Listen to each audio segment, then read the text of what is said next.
This MPP administration has been the biggest political scam that has been pulled on Ghanaians since our independence in 1957.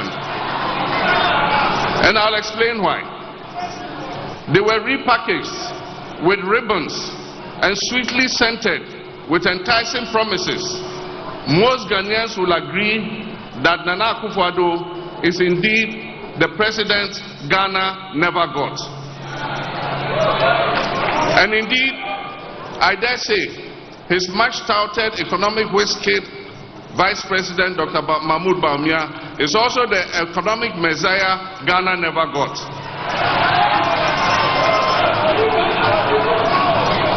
The NPP government took over from our administration on 7 January 2017. They inherited an energy sector we had stabilized with the fastest mobilization of emergency power of almost 800 megawatts in the history of Ghana. Along with this came a new Energy Sector Levy Act, which we call ESLA, with potential revenues of 3 billion Ghana cedis every year to pay off legacy energy sector debts. They inherited an ongoing Millennium Challenge Compact of $547 million aimed at making Ghana's energy sector the most efficient in Africa.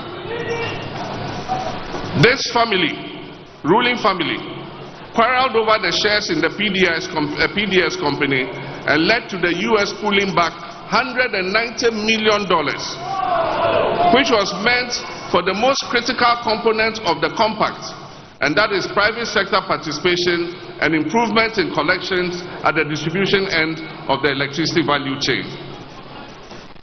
They inherited more than $450 million of the IMF extended credit facility initiated by my administration. Most of our state-owned enterprises were breaking even or making a profit. We handed that to them. They inherited a cocoa production of more than 960,000 metric tons of cocoa, with a cocoa board that was making profit and owed only 1.5 billion cedis to the central bank in cocoa bills. We handed over to them 2 new oil-producing wells, the 10 fields and the ENI Sankofa, which increased Ghana's oil production by more than 100,000 barrels per day, with additional gas of more than 200 million standard cubic feet per day. And this increased Ghana's oil revenues from petroleum by more than $500 million every year. They took over from our administration a stabilization fund in which we had accrued $277 million, a Ghana Infrastructure Investment Fund with seed money of $270 million, a sinking fund account at the Bank of Ghana with a balance of over $200 million.